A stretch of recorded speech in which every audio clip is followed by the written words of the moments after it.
నమస్తే. ప్రస్తుతం మనం పరిగి నియోజకవర్గం స్థానికంగా చెన్నైపల్లి తాండా పరిధిలో ఉన్నాం. ఏదైతే నిన్న మొన్న సోషల్ మీడియాలో కావచ్చు, మీడియాలో ఏదైతే సర్పంచ్పై దాడి అని చెప్పేసి ఆ దృశ్యాలు మనం చూసే ప్రయత్నం చేస్తాం. మరి వాస్తవంగా ఏదైతే తాండాలు దాడి జరిగిందా లేదా, జరగడానికి గల కారణాలు ఏంటిది, ఇలా పలు విషయాలు తెలుసుకోవడానికి మనం క్షేత్రస్థాయిలో అయితే తాండాలో అయితే ఉన్నాం. మనతో మాట్లాడడానికి కాంగ్రెస్ పార్టీ సీనియర్ నాయకులు మోహన్ నాయక్ గారు ఉన్నారు. వారి మాటల్లోనే వీటన్నిటి గురించి ఒక వివరణ తీసుకునే ప్రయత్నం అయితే. నమస్తే. నమస్తే. ఎట్లా ఉన్నారు? బాగున్నారా? బాగున్నాం. ఆల్మోస్ట్ నిన్న మొన్న ప్రెస్ మీట్ కూడా మీరు కూడా చూసే ప్రయత్నం చేశారు. మరి ఆ ప్రెస్ మీట్ కన్నా ముందు ఏదైతే మండల ఆఫీస్లో ఏం జరిగింది, అసలు వాస్తవంగా దాడి జరిగిందని చెప్పేసి బాధితుడు చెప్తా ఉన్నాడు. మరి దాడి జరిగిందా లేదా, ఎటువంటి సందర్భంలో దాడి చేయాల్సి వచ్చింది? ఓకే, అయితే బుగ్గిబాయ్ అంటే పేరు మీద ప్రొసీడింగ్ ఉంది, ఇందిరమ్మ ఇళ్ళ మీద ప్రొసీడింగ్ ఇష్యూ అయింది. అది 2025, దాదాపు 6 months అవుతుంది. వాళ్ళు ఇల్లు కట్టలేకపోయారు. తర్వాత ఇప్పుడు కట్టుకుందామని చెప్పేసి వాళ్ళు బేస్మెంట్ కూడా ఇదే, ఫిజికల్గా ఇదే బేస్మెంట్, ఇది బుగ్గిబాయ్ బేస్మెంట్. వాళ్ళు ఇల్లు కట్టుకుందామని సెక్రటరీ మేడంకి ఫోన్ చేసిండ్రు. ఎవరు? బెనిఫిషర్. ఫోన్ చేస్తే సెక్రటరీ స్పందించకపోయేసరికి బెనిఫిషియర్ లాగిన్లో ఫోటో ముగ్గు క్యాప్సల్ తీసేసి ఏకి ఫార్వర్డ్ చేసిండ్రు, దాన్ని ఫార్వర్డ్ చేసిండ్రు, డీకి ఫార్వర్డ్ చేసిండ్రు, అయిపోయింది. బేస్మెంట్ క్యాప్సల్ కూడా సెక్రటరీకి ఫోన్ చేస్తే స్పందించలే. మళ్ళీ యాజ్ టీజ్గా వచ్చిండు, బేస్మెంట్ ఫోటో తీసిర్రు, డీ లెవెల్ వెళ్ళిపోయింది, అప్రూవల్ అయిపోయింది, అంత ఓకే అయిపోయింది. అయిపోయిన తర్వాత ఈ స్థానిక సర్పంచ్ ప్లస్ సెక్రటరీ, మేము ఒక స్థానిక సర్పంచ్ కదా, నేను ఒక విలేజ్కి సెక్రటరీ కదా, మాకు ఇంటిమేషన్ లేకుండా, మాకు తెలియకుండా ఇందిరమ్మ ఇల్లు ముగ్గేయడం కానీ, ఇందిరమ్మ బేస్మెంట్ ఫోటో క్యాప్చర్ తీసుకొని ఫార్వర్డ్ చేసుకోవడం కానీ, డైరెక్ట్ డీ అప్రూవల్ చేయడం కానీ, ఇది జరగొద్దు కదా మేడం అని వీళ్ళిద్దరు కలిసి ఎంపీడీఓ గారికి కంప్లైంట్ ఇచ్చిండ్రు. మేడం గారికి కంప్లైంట్ ఇచ్చిండ్రు. మేడం ఉండి డీకి ఫోన్ చేసి, మీరు ఏదో ఫ్రాడ్ చేస్తున్నారంట, బేస్మెంట్ ఒక్క దగ్గర, ఇల్లు ఒక్క దగ్గర అని మీరు ఏదో ఇల్లీగల్గా క్యాప్చర్ తీసుకుంటారంట బాబు, ఇది కరెక్ట్ కాదు, డీ గారికి రమ్మంట, ఎంక్వైరీకి వస్తామని చెప్పారంట. ఏ గారు నాకు ఫోన్ చేసిర్రు, ఇట్లా అన్నారన్నామంటే సరే డీ గారు రమ్మని చెప్పండి, నిజంగా ఎంక్వైరీ చేయాలి, ఫిజికల్గా తప్పుంటే తప్పే కదా, ఎంక్వైరీ చేద్దాం, పిలిపండి అని చెప్పిన. చెప్తే ఎంపీడీ దగ్గర ఒకసారి ఎంపీడీ వరకు వెళ్ళి మాట్లాడదామని చెప్పేసి ఈమె హోల్డర్, ప్రొసీడింగ్ హోల్డర్ లబ్ధిదారు, ఈమె లేకుండే వాళ్ళ కొడుకున్నాడు, వాళ్ళ కొడుకు ప్లస్ మా గ్రామస్తులు ఒక 5-6 మంది మేడం దగ్గరికి పోయినాం, ఎంపీడీ దగ్గరికి పోయినాం. పోయి మేడం అది ఏం జరిగింది, అసలు ఎక్స్ప్లెనేషన్ ఏంది మేడం, వాళ్ళు కంప్లైంట్ ఏమని ఇచ్చిర్రు, మాకు కూడా తెలియాలి కదా మేడం అని చెప్పి పోయినైతే ఆమె ఎక్స్ప్లెయిన్ చేస్తున్నది. సెక్రటరీ రమ్మని సెక్రటరీ కూడా వచ్చింది. ఏమైందమ్మా అంటే, లేదు నాకు తెలియకుండా మీరు ముగ్గు క్యాప్సల్ కొట్టిర్రు కాబట్టి నేనే ఇచ్చినాక మేడం అని చెప్పింది. సరే మీరు ఇచ్చిండ్రు కానీ ఎందుకు ఇచ్చిర్రు అంటే, నాకు తెలియకుండా ముగ్గు క్యాప్సల్ కొట్టిండ్రు, మీరు బేస్మెంట్ కొట్టినని ఆమె అన్నది. ఎంపీడీ మేడం దగ్గర మాట్లాడుతున్నాం, సానుకూలంగా ఉంది ఆమె కూడా, చూద్దాం లేండి అన్న వచ్చి చూస్తా అంటున్నది, కూల్గా ప్రశాంతంగా మాట్లాడుతున్నాం. మేము మాట్లాడుతున్న ఎండింగ్లో ఉన్నాం. ఒక 2 minutes అయితే మేము బయటకు వచ్చేవాళ్ళం, ఎంపీడీ ఆఫీస్ డైరెక్ట్ దాని హాల్లో ఉన్నాం. ఒక 2 minutes మాట్లాడి, సరే ఎంక్వైరీ పెడతా అంటే పెట్టండి మేడం, ఎమ్మెల్యే సార్ కూడా మాట్లాడదాం అవసరం అయితే, మాట్లాడి ఫిజికల్గా ఉంటేనే చేయండి, లేకపోతే రిజెక్ట్ చేద్దాం దాన్ని అని చెప్పి ఒక 5 minutes అయితే లేచి బయటకు వచ్చేవాళ్ళం. అంతలో వాడు వచ్చిండు, డింకర్ వచ్చిండాడు. వస్తే నేను ఇట్లా కూర్చున్నా, వానికి అడిగిన, ఏంద్రా నువ్వు పీడీకి ఫోన్ చేసినావంట అన్న. అవు చేసినా, ఏం చేస్తావు నువ్వు అని అన్నాడు. అట్లాంటి మేము ఆల్రెడీ ఒక బీద వాళ్ళు ఇల్లు కట్టుకుంటున్నారు, వర్షాకాలం వస్తే వాళ్ళకి ప్రాబ్లం అవుతుంది, ఇందిరమ్మ ఇల్లు అది కూడా గవర్నమెంట్ ఇల్లు, నువ్వు కూడా కాంగ్రెస్ సర్పంచ్వే, నేను కూడా ఒక కాంగ్రెస్ పార్టీ నాయకున్నా కదా, మనం సహకరించాలి బీదోళ్ళకి, కానీ అబ్జెక్షన్ చేయొద్దు కదా, అంటే అభివృద్ధిని అడ్డుకోవద్దు కదా అభివృద్ధిని. నువ్వెందుకు పీడీకి ఫోన్ చేయకపోయినావని వాడిని వాస్తవానికి గల్లబట్టి ఒకటి కొట్టినాను, కొద్దిగా కొట్టినా 100%. కొట్టేసరికి ఇక మా వాళ్ళు ఉండి వద్దులేండి అని చెప్పేసి మేము పీడీ మేడం లేచిపోయి అక్కడ వేరే రూమ్లోకి ఎస్ఐకి ఫోన్ చేసింది. 100 వాళ్ళు వచ్చిన నా దగ్గరికి. ఏమైందంటే జర్నలిస్ట్ చెప్పేసిన వాళ్ళకి కూడా, సార్ని కూడా పోయి కలిసిన. ఇది జరిగినాక వాళ్ళు బయటికి వెళ్ళిపోయిండు. వాడు బయటికి వెళ్ళిపోతే సెక్రటరీ ప్లస్ వీడు individual complaint, secretary individual complaint అదే రోజు సెక్రటరీ కంప్లైంట్ ఏమని ఇచ్చిందంటే, నన్ను నీకు వర్క్ రాదని చెప్పిండు. అంటే గ్రామ సభలలో కూడా ఆమె కొద్దిగా ఏడుస్తుంది అనమాట, వగలాడతాం ఎక్కువ చేస్తుంది ఆమెకి ఏమైనా క్వశ్చన్ అడగడానికి పోతే ఏడుస్తుంది. ఒక 3,50,000 జీపీ అమౌంట్ డ్రా చేసుకుంటే నువ్వు 350 డ్రా చేసుకున్నావు కదమ్మా ఒక గ్రామ పౌరునిగా నేను అడగనికే పోతే ఆమె ఒక బిల్లు చూపించదు, ఒక్క బిల్లు కూడా చూపించదు. నువ్వు అట్లా బిల్లు చూపించకపోతే ఆర్టీఐ కింద పెడతామంటే ఏడుస్తుంది. ఆమె కొద్దిగా ఇట్లా యాక్టింగ్ చేస్తుంది అన్నమాట, చేస్తుంది. ఆమెను కూడా ఇట్లా మా వాళ్ళు మాట్లాడి నువ్వు ఫోన్ చేస్తే ఫోన్ లేపవు, ఇచ్చేవు వచ్చేవు అని చెప్పేసరికి ఆమె పోయి కంప్లైంట్ ఇచ్చింది. అంటే విధులకు ఆటంకం అని నాకు ఇట్లా అందరి ముందర నాకు వర్క్ రాదని చెప్పిండని కంప్లైంట్ ఇచ్చిన. చిన్న వాడు అందరి ముందర నాకు నామోషిగా ఫీల్ అయ్యేటట్టు చేశాను. అంతే, అంత సెక్యూరిటీ లేడీస్ ఉన్నారు, చాలా 5-6 మంది ఉన్నారు. వాళ్ళ ముందనే చెప్పిన నీకు వర్క్ రాదమ్మా అని. ఆ విషయంలో ఆమె కంప్లైంట్ ఇచ్చింది. వీడేమో నాకు కొట్టిండు, నేను ఒక గ్రామ సర్పంచ్ని, నన్ను ఎంపీడీ ఆఫీస్ పట్టుకొని కొట్టిండు అని వీడు కంప్లైంట్ ఇచ్చిండు. అయితే వీడు కంప్లైంట్ ఇచ్చిన తర్వాత నేను సార్ దగ్గర ఎస్ఐ దగ్గరికి వెళ్ళినా. సార్ వాళ్ళ కంప్లైంట్ ఏంది అసలు, ఈమెమి ఇచ్చింది వాడేమి ఇచ్చిండు, నేను కూడా 2 కంప్లైంట్ ఇవ్వాలి కదా. పోయి చూస్తే వాళ్ళు వీడు కొట్టిండని ఇచ్చిండు, ఆమెను అట్లా ఇచ్చింది. అయితే నేను వీని మీద ఏం కంప్లైంట్ ఇవ్వను సార్, వీని మీద కంప్లైంట్ ఇవ్వను, నేను వీన్ని ఫిజికల్గా చూసుకుందాం. ఈమె మీద కంప్లైంట్ ఇచ్చింది కాబట్టి ఈమె కూడా నాకు బూత్ మాట మాట్లాడింది. నువ్వేం బిక్కుంటావు, నువ్వేం చేస్తావు, నువ్వు ఎవరు అసలు అడగనీకి అని అంటారు ఆమె అన్నది. నువ్వెవరు నువ్వు దొంగవన్నది. నువ్వు దొంగవంటే ఇక నాకు కూడా కోపం వస్తుంది కదా. అసలు మొగోళ్ళు ఉంటే ఆ సంగతి తెలుస్తుండే, కానీ ఏం చేయలేకపోయాను. ఆమె లేడీ కాబట్టి సరే అంటేనా కాబట్టి కాముకున్నాను. ఆమె కంప్లైంట్ ఇచ్చింది, వీటి ఇచ్చింది. నేను ఇద్దరు కంప్లైంట్ చూసి ఈమె మీద రిటర్న్ కంప్లైంట్ ఇచ్చిన. నాకు ఇట్లా అన్నా సార్ అని చెప్పేసి, ఇక వాళ్ళు యూనియన్ వాళ్ళు ఉన్నారు, వాళ్ళు ఏదో చేస్తారు, వాళ్ళు ఏదో చేస్తుందంట. కంప్లైంట్ ఇచ్చిన తర్వాత నిన్న వీడు ఏం చేసిండు, ప్రెస్ మీట్ పెట్టిండు. నిన్న రైతు వేదిక దగ్గర గ్రామ సభ ఉన్నది, రైతు వేదిక దగ్గర ఈ సర్పంచ్లకు అందరికీ మీటింగ్ ఉన్నది కదా, అందరికి పిలిచిండు. చాలామందికి విలేకరులు కూడా చాలామందికి ఫోన్ చేసిండు. వాళ్ళు నాకు ఫోన్ చేసిండ్రు, ఏంది వీడని. అరే చిన్నదానికి పెద్ద ఇష్యూ చేసింది, ఏం చేస్తుండని. కొందరు పోయిండ్రు, కొందరు పోలేదు, కొందరు రిపోర్టర్లు కూడా కొందరు పోయిండ్రు, కొందరు పోలేదు. వాడు ప్రెస్ మీట్ పెట్టి ఏమన్నారంటే, ఇందిరమ్మ ఇల్లు అక్రమంగా ఒక దగ్గర బేస్మెంట్ అంటే బుగ్గిబాయి అసలు ఇల్లు కట్టదంట, నేనే బేస్మెంట్ బిల్లు మీద తీసి డబ్బులు మొత్తం నేను డ్రా చేసుకుందామని ప్రయత్నం చేస్తున్నా అనేది వన్ వర్షన్. బుగ్గిబాయి వాళ్ళ దగ్గర కోలే, ఈమె బాధితురాలు కదా. నా ప్రొసీడింగ్ మీద ఇట్లా మోహన్ అనే వ్యక్తి నా ప్రొసీడింగ్ తీసుకొని నాకు ఇంటిమేషన్ లేకుండా బిల్ తీసుకుంటుండని ఆమె దగ్గర కోలే, కంప్లైంట్ ఇవ్వాలి. ఇంకో బేస్మెంట్ ఫోటో కొట్టినాం. బేస్మెంట్ వాళ్ళన అరే ఆ ప్రొసీడింగ్ వాళ్ళది ఉన్నది, మా ఇంటిమేషన్ లేకుండా నా బేస్మెంట్ ఫోటో కొట్టుకొని పోయిందని వాళ్ళ దగ్గర కోలే. స్వయంగా నువ్వు అనేసినావు, నీకు కొట్టిన తర్వాత నువ్వు అనేసినావు కదా. అయితే దానికి సంబంధించిన ఎంక్వైరీ చేయాలి. బుగ్గిబాయి నిజంగానే ఇల్లు కడుతుందా కడతలేదా, ఇది బుగ్గిబాయిదా కాదా ఎంక్వైరీ చేయండి.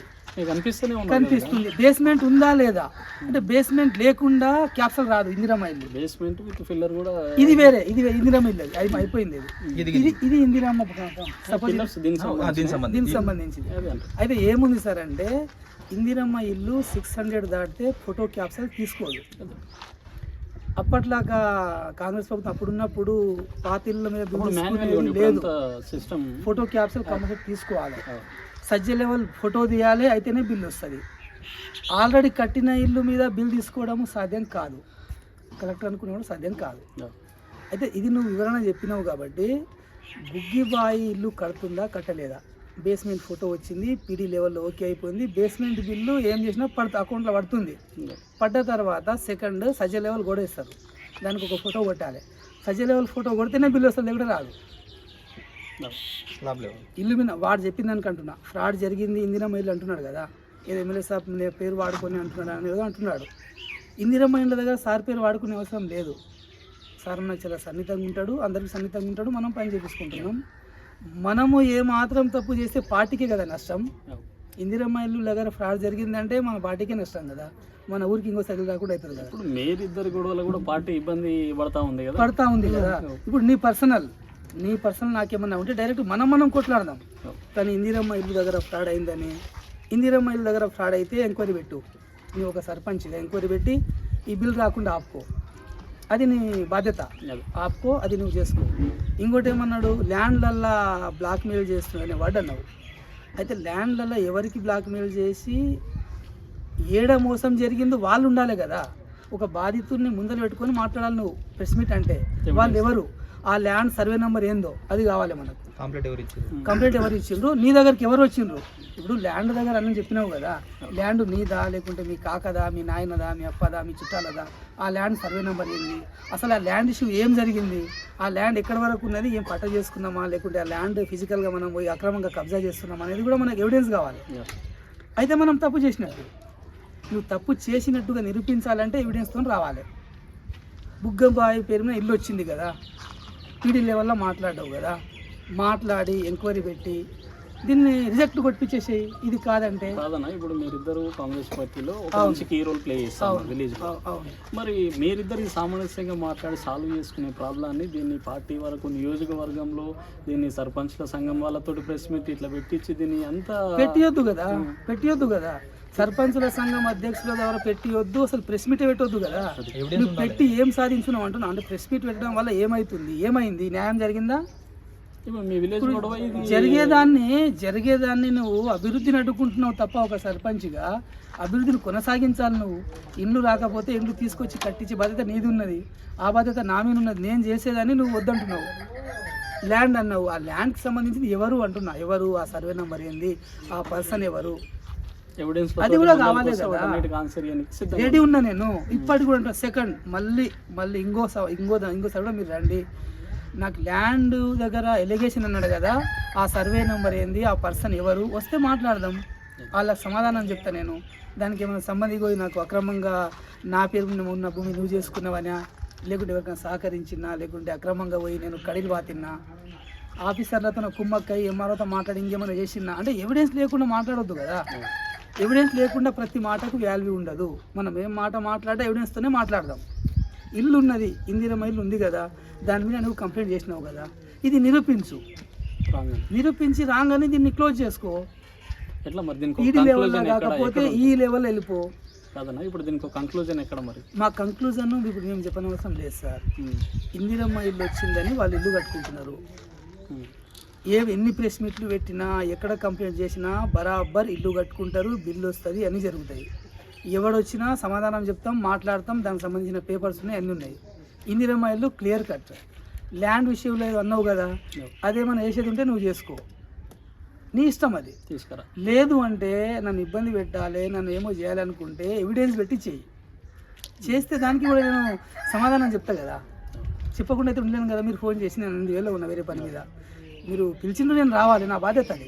నేను రాను సార్, నేను ఎక్కడో ఉన్నా అంటే నేను వాస్తవానికి దొంగనే, 100% మీరు చేసినట్లే. నేను వచ్చి నా వివరణ గిది, నేను ఎక్స్ప్లెయిన్ చేసేది గిది, జరిగిందంతా గిది, ఉన్నదే చెప్తున్నాం.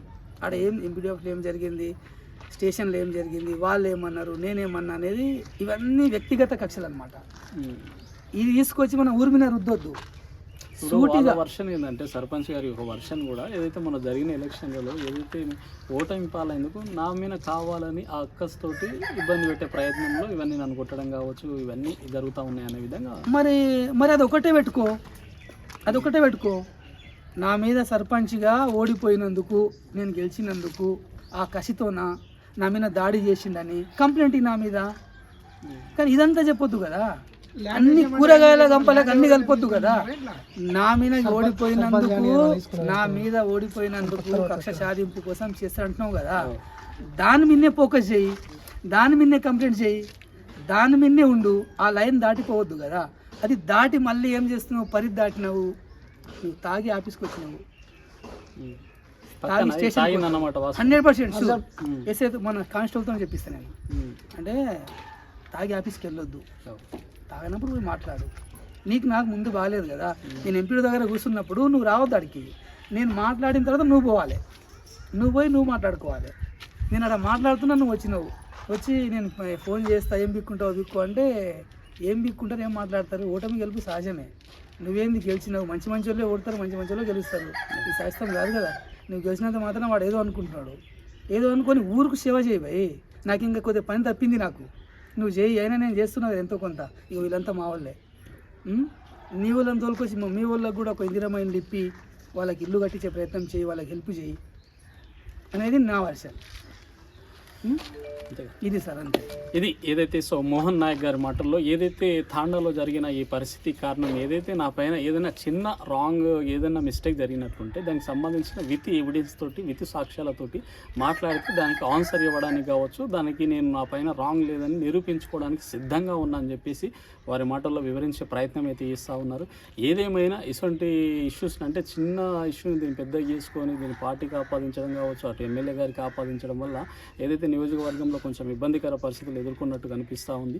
సో కాబట్టి రాబోయే రోజుల్లోనైనా ఎవరు మాట్లాడినా దానికి విత్ ప్రూఫ్ తోటి మాట్లాడితే ఏదైతే అనవసర అలిగేషన్స్ వేయడం వల్ల అవతల రెప్యుటేషన్ కావచ్చు, ఇమేజ్ డ్యామేజ్ అయ్యే అవకాశాలు ఉంటాయి. కాబట్టి విత్ ఎవిడెన్స్ తోటి మాట్లాడడం వల్ల సో ఇక్కడ స్థానికంగా పరిష్కారం కాకపోతే మరి దానికి సంబంధిత అధికారులు ఎంపీడీఓనా, కలెక్టర్ ఆఫీసా, ఎంఆర్ఓనా, సో వారి ద్వారాకి వెళ్ళి ఆ సమస్యను పరిష్కారం చేసుకోవాలి. కానీ ఈ విధంగా అంటే ఫిజికల్ అటాక్స్ కూడా సరైన విధానం అయితే కాదు. సో మరి రాబోయే రోజుల్లో ప్రతి ఒక్కరు వీరు ఒకే పార్టీకి సంబంధించిన వ్యక్తులు, వారు ఒకే పార్టీకి సంబంధించిన వ్యక్తులు, సో ప్రతి ఒక్కరు గ్రామాభివృద్ధి విషయంలో కలిసిపోయి ఇప్పుడు సెకండ్ ఫేజ్ ఇందిరా మిల్లు కూడా వస్తూ ఉన్నాయి. మరి ఎవరికి నిజమైన లబ్ధిదారులు ఎవరు, నిజమైన హక్కులు ఎవరు, వాళ్ళందరినీ డాటా తీసుకొని సరైన వ్యక్తులకు అభివృద్ధి విషయంలో ఎమ్మెల్యే గారితో కొట్లాడి అభివృద్ధి చేసుకోవాలి. కానీ ఈ విధంగా పర్సనల్ వ్యక్తిగత కక్షలతో ఇబ్బందికర పరిస్థితులు తలెత్తితే అభివృద్ధి అనేది కుంటిపడే అవకాశం ఉంటుంది. కాబట్టి త్వరలోనే వీటన్నిటికీ ఒక ముగింపు పలుకుతారని చెప్పేసి కోరుకుంటున్నాను. Thank you. ఓకే.